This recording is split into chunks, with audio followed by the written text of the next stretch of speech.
Bonjour, aujourd'hui nous recevons Virginie Rosière. Bonjour. Voilà, alors on ne présente plus Virginie.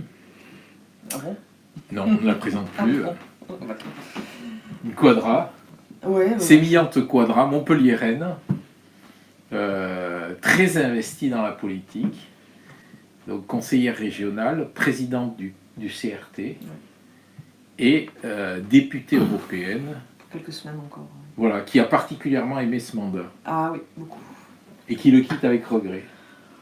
C'est le jeu de la politique, hein. On sait qu'un mandat, c'est de toute façon précaire et qu'on est tributaire de plein de choses. Alors j'aurais préféré que voilà, qu'on laisse les électeurs décider. Ce ne sera pas le cas puisque je ne serai sur aucune liste. Donc beaucoup me disent qu'ils auraient aimé voter pour moi et qu'ils sont déçus de ne pas pouvoir le faire. Voilà, ça fait malheureusement partie ça, de la face moins reluisante de la politique. C'est pas déprimant? Il y a une part de regret, parce que comme vous l'avez dit, j'ai l'Europe au cœur, et puis j'ai adoré ce mandat, vraiment. En plus, j'ai la satisfaction d'avoir quand même réussi pas mal de choses, donc ça c'est le point positif. Après, je trouvais déjà que les négociations, le climat général sur ces élections, et à gauche en particulier, était assez détestable. Et je suis assez soulagé d'avoir retrouvé ma liberté en fait, et de pouvoir dire les choses comme je les pense. Donc ça, c'est au moins le point positif, et je me sens aussi libéré. J'ai pas à faire campagne pour des gens pour lesquels j'étais pas déjà très enthousiaste, et puis là pour lesquels je n'ai plus aucune estime politique. Carrément, là, vous lâchez là. Bah non, mais j'ai déjà dit, la manière dont Glucksmann et Faure se sont comportés, pour moi c'est lamentable, et c'est tout ce que je déteste en politique, c'est tout ce contre quoi je me bats. Mais c'est Glucksmann et Faure ou c'est Bailey un petit peu? Les trois. Mais est-ce que c'est pour parler métaphoriquement, est-ce que c'est le corrupteur ou les corrompus qui sont les plus à critiquer? Vous avez quelqu'un qui fait des pressions, qui fait des pressions, et vous avez d'autres personnes qui cèdent, d'ailleurs sans grande résistance, je dois dire. Donc Virginie est très atypique, donc très atypique. Jugez-en. Donc elle a un côté vintage, elle roule depuis 24 ans de chevaux. Elle est judoka, 3e dan de judo, bien sûr, ceinture noire, 3e dan. C'est une polytechnicienne. Voilà, elle aime les vins, le sport, la course à pied. Et elle vient de sortir aussi un livre d'entretien politique pour en finir avec les eurocyniques. C'est ça. C'est ça, je me suis bien renseigné. Ouais, en finir avec on ne peut pas vous le montrer, le bouquin, parce que on ne l'a pas eu. Mais par contre, bientôt. Le sujet, c'est Macron et le fossoyeur de l'Europe. Vous y allez un peu fort quand même. Oui, mais Macron et ses homologues, hein, mais les politiques, l'idée c'est que on peut pas d'un côté déplorer, à raison d'ailleurs, la montée de l'extrême droite, des mouvements xénophobes en Europe, et puis continuer des politiques qui sont le terreau même du développement de l'extrême droite. Quand on ne peut pas déplorer les effets dont on chérit les causes. Pour paraphraser Bossuet, mais voilà, c'est vraiment, il faut à un moment donné se poser la question de la responsabilité et du résultat des politiques qu'on conduit. Oui, mais enfin, vous dites ça, mais quand même, il y a une espèce de continuité politique depuis 30-40 ans en France, qui droite, gauche, Parti socialiste, républicain, Macron, c'est à peu près blanc bonnet, bonnet blanc. Moi, je trouve qu'on a quand même une bascule. Alors, il y a deux moments charnières. Il y a effectivement la bascule au moment des années 80 dans la continuité des chocs pétroliers qui fait sortir des 30 Glorieuses. Et puis, on a quand même une bascule pour moi très forte qui coïncide avec la fin des années 90 et le début des années 2000. La chute du bloc soviétique, quelque part la sensation que l'idéologie dominante ultralibérale a gagné la bataille des idées, qu'on est à la fin de l'histoire. Mais avec l'élargissement aux pays de l'Est en Europe, qui pour moi fait basculer le champ politique dans cette victoire de l'idéologie néolibérale qui détricote les protections sociales, les solidarités, qui accroît les inégalités, la précarité, qui ne prend pas en compte la question écologique. Mais pour moi, c'est vraiment ce creusement des inégalités, cette précarisation des plus fragiles, cette polarisation de la société entre une minorité de plus en plus étroite et de plus en plus riche, et un sentiment de déclassement qui fait que les gens se sentent en insécurité, et c'est beaucoup plus facile du coup de leur désigner le coupable en leur montrant soit l'immigré polonais, soit même l'immigré hors des frontières. La France est quand même le pays du monde qui redistribue le plus. Ça c'est des chiffres, c'est la réalité. Donc est-ce qu'il faut encore plus redistribuer? Les inégalités s'accroissent pour autant, donc peut-être qu'il y a une redistribution, qu'elle est peut-être elle est mal faite. Et puis surtout peut-être qu'elle n'est quand même pas suffisante. C'est pas parce qu'on résiste mieux, ou la situation se dégrade moins en France qu'on n'a pas un creusement des inégalités. Et puis ça va pas aller en s'arrangeant avec quand même 4 à 5 milliards de cadeaux fiscaux chaque année de la part de Macron. Voilà, donc je vais vous parler du 832, là, le prochain numéro de La Glorieuse. Ouais. Donc on vient aussi sur les problèmes de précarité, ça devrait vous plaire. Donc il y a 3 nouveaux squats à Montpellier depuis 2 mois, il y en a 2 autour du Jardin des Plantes et un à l'Aigle-Longue dans le quartier Chicos de Montpellier. Et donc la thématique c'est entre inquiétude des riverains et urgence sociale. Parce que en particulier dans un énorme squat là, qui est rue Bonal, il y a des familles. Tout est mélangé. On a fait une enquête, il y a des familles, il y a des trafiquants, il y a des gens qui sont d'origine étrangère, entre guillemets, c'est-à-dire des migrants. C'est des personnes assez... Oui. Voilà. Donc c'est très compliqué et pour l'instant personne ne bouge. Par contre, les riverains, ils comprennent pas trop ce qui se passe. Voilà, ensuite on revient à l'AREM, là, c'est une étiquette très disputée pour les prochaines municipales. Pourquoi l'AREM... On se demande bien pourquoi d'ailleurs. Eh bien oui, mais allez savoir pourquoi. Allez savoir pourquoi à Montpellier, on a fait une enquête là-dessus, et puis il vient d'avoir une réunion là, en interne, donc on fait un sujet là-dessus. Et enfin, donc retour à l'ordre moral, ça s'est passé à l'ODEV, un prof et adjoint au maire de l'ODEV a été réprimandé car il a commenté une décision politique. Sérieusement, ça c'est vraiment n'importe quoi. Donc voilà, Virginie. Donc on va commencer par un petit questionnaire perso pour mieux vous connaître. Qu'est-ce que vous vouliez faire lorsque vous aviez 10 ans? J'hésitais entre prof de maths et prof de sport. Et qu'est-ce qui vous a fait obliger vers la politique? Alors, pour moi, la bascule vers la politique, elle vient tard, elle vient en 2012. C'est justement la confrontation de, on va dire, mon esprit européen avec la réalité des politiques européennes en 2010, 2011, au moment de la crise de la zone euro, où moi j'ai entendu des discours, j'étais au Parlement européen, mais comme fonctionnaire à ce moment-là, et des discours du genre les Grecs, ce qui leur arrive, c'est bien fait pour eux, ils l'ont bien mérité.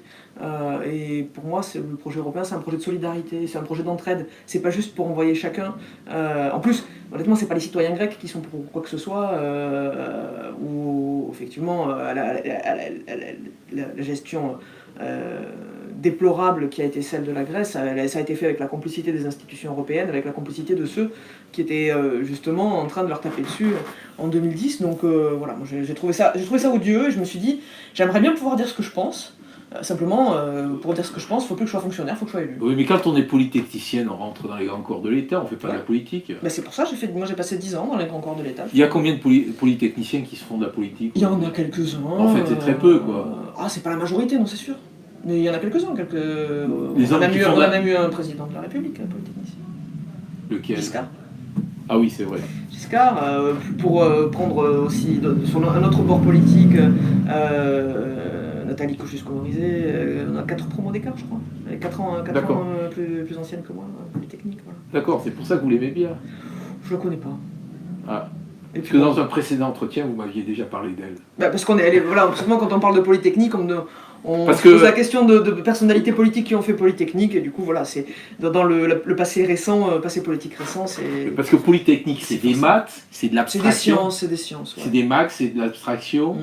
La politique, ça n'a rien à voir avec ça, quoi. Pas nécessairement, parce que les grands corps de l'État, on est formé à des questions de politique publique, quand même. Vous avez une... Oui. Donc la question de la mise en œuvre des politiques publiques, elle se pose. C'est des maths. Du coup, en tout cas, ça a des tableaux. on n'est pas que, c'est pas si théorique que ça. La formation polytechnique, c'est très généraliste. Et puis après, on est censé, quand on intègre les grands corps, être justement des commis de l'État qui participent à la mise en œuvre de politiques. Alors plutôt dans des domaines techniques, ça peut être dans le domaine industriel, dans le domaine de l'équipement, pour les ingénieurs des ponts, des systèmes d'information. C'était plus ma formation, même si moi, j'appartiens au ministère de la Défense. Vous avez une relation politique forte avec qui ? Aujourd'hui, avec le coprésident des radicaux de gauche. Oui, non, mais en dehors de votre famille. Moi, j'ai une réelle amitié pour Emmanuel Morel. On a été collègues au Parlement européen. Un ancien socialiste qui maintenant a quitté le PS et a créé son propre parti, Gauche républicaine et socialiste. On n'est pas d'accord sur tout, mais en tout cas, on s'apprécie beaucoup humainement et puis politiquement sur certains aspects. Voilà, vous êtes ceinture noire de judo. Est-ce que vous avez déjà combattu Vignal ? Mais en fait, on s'est retrouvés sur les tatamis ensemble avec Patrick, effectivement. Alors j'étais toute jeune, hein. Combattu, c'est pas le mot, c'était plutôt un de mes profs de judo. Quand je commençais le judo, j'allais avoir une dizaine d'années, donc voilà. Donc, c'était un petit peu déséquilibré pour parler d'un combat. Et Jean-Michel Bailly, vous lui ferez un Ushimata ou un Araigoshi ? Non. Après, moi, je regrette la tournure récente des événements et je pense qu'effectivement, il ne se grandit pas en se comportant de cette manière-là. Après, moi, je sais aussi que c'est quelqu'un qui m'a donné ma chance il y a 5 ans de ça. Enfin, j'avais indiqué que j'étais intéressé par la question européenne, mais j'ai pas plus poussé que ça. Il a dû considérer que j'étais une candidate avec des qualités, puisqu'il est venu me chercher pour que je candidate pour représenter les radicaux de gauche, ce que j'ai accepté bien volontiers, parce que pour l'européenne fervente que je suis, c'était une chance. Mais après, je considère que quand on a des désaccords politiques, il faut les assumer. Et on devrait garder... voilà, ça fait partie de la vie politique. Moi, je n'ai pas voulu soutenir Macron. J'ai toujours été clair, j'ai toujours expliqué pourquoi. Et je pense qu'à partir du moment où on a des divergences politiques, il faut savoir reprendre sa liberté et rester fidèle à ses convictions. En dehors de la loi sur les lanceurs d'alerte, de quoi êtes-vous la plus fière ? Il y a 5 thèmes qui me tiennent à cœur. Donc les lanceurs d'alerte, évidemment, ça a été la très grande et des très fortes batailles de fin de mandat. Le droit d'auteur aussi, sur lequel j'ai été très, très impliqué. Je pense que je peux dire la députée du groupe socialiste, toute nationalité confondue, qui est une des mieux identifiées sur cette question-là, en soutien à la culture européenne, parce que l'enjeu c'est vraiment de rééquilibrer les choses entre la culture européenne et puis les géants du numérique américain. Aussi un combat pour... il y a du boulot là. Non, ouais, mais on a réussi, on a vraiment... Bien sûr qu'il y a du boulot, le déséquilibre est énorme, mais on a, avec la révision... mais justement, tout l'enjeu de la directive droit d'auteur, ça a été de rééquilibrer, de mettre une obligation de rémunération pour les géants du numérique vers les créateurs. Et ça, c'est quelque chose d'essentiel si on veut continuer à soutenir la culture européenne. On va dire qu'aujourd'hui, il y a 3 blocs. Il y a un bloc chinois, il y a un bloc américain, il y a un bloc européen. Il y a 2 moteurs de recherche, il y en a un en Chine et un aux États-Unis, qui sont dominants. Pourquoi en Europe, on n'a pas créé un moteur de recherche qui soit puissant et qui puisse tenir la comparaison de ces deux-là? Mais parce que, moi j'espère que Quant, ça donne une idée de comment le numérique européen peut se développer, donc Quant qui est un moteur de recherche européen, français en l'occurrence, respectueux de la vie privée et des données, de la confidentialité des données personnelles. J'espère qu'il va se développer et on est sous influence culturelle américaine, c'est pas nouveau qu'en Europe c'est le cas, et c'est vrai aussi dans le domaine du numérique, et on a vu émerger très vite des entreprises qui ont cru de manière extrêmement rapide et qui du coup ont eu la capacité, ça a été leur stratégie, de racheter toutes les entreprises porteuses d'innovation pour les intégrer, même si ces entreprises au départ étaient européennes, elles ont toutes été rachetées, récupérées dans le giron des géants du numérique américain. Mais aujourd'hui on voit qu'on a un enjeu sur le numérique qui est celui des libertés individuelles. Comment est-ce qu'on peut exercer son libre arbitre aujourd'hui? Comment est-ce qu'on peut avoir accès à éviter d'être manipulé, que ce soit par le biais de l'information, par le biais des comportements qu'on nous dicte, par la manière dont tous nos actes de la vie quotidienne sont aujourd'hui scrutés, orientés par des intermédiaires numériques. Et ben, du coup, c'est, je pense, en Europe qu'on peut développer un numérique éthique et respectueux, justement, soucieux de ses libertés fondamentales. Et je pense que ce sera une demande croissante et ça peut devenir un élément justement, de différenciation des acteurs européens. Qu'est-ce qui a tué le parti radical ? Mais il n'est pas mort, puisque les radicaux de gauche existent encore. Je suis la présidente. Ouais. Après, votre parti, mais... Oui. Après, c'est pour moi, c'est une volonté, c'est un choix délibéré de la direction à l'époque, qui a voulu éteindre le PRG, donc le parti auquel j'appartenais, pour fusionner avec les radicaux de droite et soutenir Macron. Du coup, c'était l'extinction, l'autodestruction programmée du PRG. C'est pour ça que je trouve ça curieux de vouloir tenter aujourd'hui de réanimer un cadavre qui n'existe plus depuis 18 mois. Et qu'est-ce que c'est qu'être radical aujourd'hui alors qu'on a un président qui n'est ni de droite ni de gauche ? Pour moi, le radicalisme, c'est l'attachement à la République, bien sûr, et à ses valeurs. C'est combiner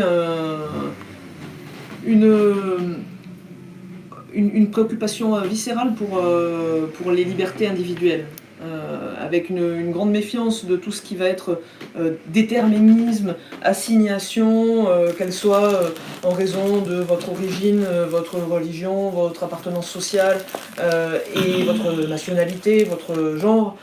Donc c'est considérer que chaque individu est à même de choisir son... En tout cas, doit pouvoir s'émanciper de ses origines, et c'est aussi un attachement très fort aux solidarités, en considérant que justement dans ces déterminismes originaux, il y a tout ce qui va relever de votre origine sociale, des moyens dont vous disposez. Donc on a aussi une responsabilité collective à combattre les inégalités. Élu socialiste à la région, radical de gauche à la région, tête de liste départementale, députée européenne sortante, annoncé 10e, pourquoi une rupture ? On l'a évoqué en début de l'entretien, parce que moi j'avais pris sur moi, ça a été une réflexion, pris sur moi d'accepter la 10e place sur la liste avec Raphaël non Glucksmann. éligible. J'avais pris sur moi parce que c'était non éligible et que je considérais que c'était pas forcément rendre justice à mon travail, mais qu'il fallait que je le fasse pour mon parti, justement, pour les radicaux de gauche, parce qu'on avait d'autres candidats sur la liste. On avait 5 autres candidats en position non éligible, et que c'était important pour nous d'être présents, représentés sur le territoire. Donc voilà, pour le collectif, j'ai considéré qu'il fallait que j'accepte et qu'on accepte ces conditions. Simplement, c'était pour exister, nous, en tant que parti, les radicaux de gauche. 24 heures après qu'on conclut l'accord, on a un message d'Olivier Faure qui nous explique que c'est plus possible parce qu'il a eu Jean-Michel Bailey au téléphone qui exige qu'on supprime les radicaux de gauche et qu'on aille tous rejoindre le néo-PRG, cette tentative de résurrection du PRG. Ça veut dire quand même effacer tout ce qui a été notre colonne vertébrale politique pendant 18 mois. Nous sommes restés à gauche, nous avons réaffirmé notre appartenance à la gauche et notre volonté de nous identifier à gauche. Nous demander d'aller rejoindre des gens qui ont soutenu Macron pendant 18 mois, c'était quand même un contresens, et puis un contresens quand même particulièrement inacceptable de la part d'une liste qui prétend faire l'union de la gauche. C'est incroyable. Donc c'est totalement incroyable, c'est totalement inacceptable. Moi j'ai expliqué à Raphaël Glucksmann et à Olivier Faure que c'était des conditions inacceptables et qu'il était inacceptable qu'eux-mêmes se fassent les porte-voix, les ambassadeurs d'exigences comme celle-là. Pourquoi se sont-ils fait les ambassadeurs ? Il faudrait le leur demander. Je ne comprends toujours pas. S'ils passent à Montpellier, je leur demande. Je ne comprends toujours pas. En attendant, est-ce que vous avez une idée ? On connaît le poids de la presse locale, réelle ou supposée, même si la presse aujourd'hui n'est pas forcément... Alors j'en sais quelque chose parce que au Parlement européen, je me suis battu pour justement défendre la presse et les journaux face justement aux géants numériques. Donc on connaît les difficultés aujourd'hui de la presse, néanmoins, visiblement, c'est quelque chose qui pèse toujours, il faut le croire en tout cas. C'est un retour de bâton ? C'est un retour de bâton ? Je ne sais pas si c'est un retour de bâton, pourquoi ? Qu'est-ce que vous voulez dire ? Je sais pas, parce que bon, vous avez défendu la presse. Ah non, je pense pas, parce que au contraire, ça aurait dû considérer... La petite presse, les lanceurs d'alerte. Si ça avait été de la... Ah non, je pense pas, parce que pour le coup, il y a une vraie les sources journalistiques pour le journalisme d'investigation, ce sont très souvent des lanceurs d'alerte. Donc, non, de ce point de vue-là, c'est plutôt inexplicable. Mais c'est simplement, je pense que le fait que les radicaux de gauche existent, ils font la démonstration que d'autres sont partis pendant 18 mois se perdre dans le soutien à la majorité présidentielle. Et donc pour faire oublier cet aspect-là du passé, il fallait nous effacer. Voilà. Je pense que c'est ça. Donc maintenant vous avez été effacé. Ah non, on est toujours là. Non, vous êtes effacé. Non, après, nous, ah ben, bien sûr que si on existe. Les radicaux de gauche sont toujours là et justement ils ont choisi de claquer la porte de la liste en considérant que c'est... Je plaisante. Ah non, mais je tiens à le dire quand même. Justement, moi on me demandait pour être sur la liste, on nous demandait pour être sur la liste de nous effacer nous en tant que dans notre identité politique. Tout ça pour une soi-disant union de la gauche qui n'en a que le nom. Et puis moi je veux dire quand même, hein, parce que je vous avais parlé des lanceurs d'alerte, c'est un combat qui a été le mien. Quand je vois que la liste Glucksmann, son premier engagement c'est défendre les citoyens contre les lobbies à Bruxelles, moi je me demande quelle crédibilité on peut donner à cet engagement quand on cède aux pressions avant même l'élection pendant la campagne. Quoi. Ouais, c'est compliqué. Bah, moi j'ai du mal à y croire. Hein. Et quelles conséquences là donc cet effacement Ah ben moi j'ai repris ma liberté. Cette rupture, on va dire, va-t-elle avoir sur votre mandat régional? Bah écoutez, moi je pense qu'il ne devrait pas y en avoir, sauf que les mêmes acteurs vont se retrouver sur l'écosystème régional, puisqu'il ne vous a pas échappé que, effectivement, le radicalisme de gauche, quel que soit celui que j'incarne, en tout cas qui est vraiment à gauche, et puis certains qui s'en réclament et qui ont été... soutenir Macron pendant 18 mois, on est dans le même écosystème régional, donc on va voir. Moi, vous savez... Parce que Carole Delga ne soutient pas particulièrement Macron. Pas particulièrement, non. Ça saurait. Oui. Donc, mais en même temps, voilà... Est-ce qu'elle a soutenu Carole Delga? C'est dans quel sens? Par rapport à vos difficultés européenne. Je dois dire que j'ai assez peu dans cette période-là de collègues socialistes qui se sont publiquement exprimés. Il y en a quelques-uns, mais ils sont très peu. Carole Delga n'a pas eu d'expression publique en ce sens. C'est vrai que j'aurais apprécié d'avoir de la part de certains collègues quelques messages au moins personnels. Vous avez eu des messages de qui? Moi, non, mais dans les expressions publiques, moi j'ai eu le plaisir de voir Hussein, donc le premier fédéral de l'Hérault, venait hier pour la fête de l'Europe. Sur Twitter, il est venu à ma permanence parlementaire hier où je faisais un petit bilan du mandat pour remercier pour le travail mené pendant ces 5 ans, donc c'est vraiment appréciable. Et puis Philippe Martin, le président du conseil départemental du Gers, s'est exprimé à plusieurs reprises pour saluer mon travail et regretter que la manière dont j'étais traité, à la fois au départ sur la 10e place et puis finalement dans les conditions qui nous ont conduits à quitter la liste. Et vraiment je le remercie parce que c'est des moments dans lesquels ça fait plaisir de voir que certaines personnes sont aussi courageuses et puis vous apportent un mot aimable. On va terminer avec 3 questions sur les municipales. Donc les municipales s'annoncent ouvertes à Montpellier. Très incertaines, effectivement. Voilà, j'ai dit ouvertes. Oui. Moi j'ajoute... voilà. Incertaines aussi. Michael Delafosse, Alex Larue, Moed Altrad, André Deljari, Patrick Vignal postulent. Ouais. Mais où sont les femmes? Ah bah je sais pas, peut-être qu'on va en voir arriver... Il y a encore un peu de temps avant les municipales, un peu moins d'1 an. Je pense que voilà, il faut regarder. On n'est pas, tout le monde n'est pas encore déclaré. Vous avez pas parlé de Philippe Sorel, vous pensez qu'il sera pas candidat? Bon, il ne viendra pas augmenter le contingent des femmes, ça je vous l'accorde, c'est sûr. La Front des socialistes, là, vous éloigne-t-il de leur candidat montpelliérain, Michael Delafosse? Ah, je pense, moi je fais la part des choses. Je fais la part des choses aussi entre la manière dont se comporte un chef de parti et une tête de liste, et puis la réalité de ce qu'expriment les gens sur le terrain. Donc, Michael, ça fait partie des gens avec qui je discute à gauche, mais c'est pas le seul représentant de la gauche sur Montpellier. Est-ce que Montpellier vous intéresse toujours? Montpellier, c'est ma ville, donc forcément ça m'intéresse. Mais un peu plus que s'intéresser... C'est sûr que là je vais avoir un peu plus de temps, donc je vais regarder d'assez près les municipales, oui, et puis vous allez libérer du temps pour les municipales. D'une part de mon temps se trouve libéré du fait de la fin de mon mandat européen, donc je vais devoir m'occuper. Et moi j'ai toujours dit que les radicaux de gauche voudraient jouer un rôle dans les élections municipales à Montpellier. Comme j'ai un peu plus de temps, il se peut que je joue un rôle au nom des radicaux de gauche, oui, bien sûr. Et vous pourrez vous associer avec qui? Je sais pas. Avec les Verts? Moi j'ai toujours parlé d'union de la gauche, donc je vais continuer sur cette ligne-là. On va terminer par la question chapeau, s'il vous plaît. C'est la surprise. Oui. Faut que je lise alors. S'il vous plaît, oui. Les socialistes se moquent des radicaux en disant que leur congrès se tient dans une cabine téléphonique. Oui. Écoutez, votre réaction à ce genre de gentillesse? Vu l'état des partis, aujourd'hui, je pense qu'il faudrait s'abstenir de ce genre de sarcasme, parce que peut-être que le PS remplit encore une agence France Télécom, mais peut-être plus pour très longtemps non plus. Donc on est dans une situation dans laquelle, si on veut reconstruire la gauche, il faut que, je pense, on travaille tous ensemble. Et c'était le discours d'Olivier Faure de dire que le temps avait changé et qu'il fallait que le Parti socialiste sorte de sa posture hégémonique. Alors visiblement, entre le discours et les actes, mais pas que sur cette question-là, il y a un petit décalage chez Olivier Faure, mais moi je vois quand même que sur le terrain, on est de plus en plus sollicité, de plus en plus identifié, et qu'on vient faire appel à nous pour participer à des collectifs à gauche, et je pense que c'est un signe que les temps changent. Très bien, je vous remercie. Merci.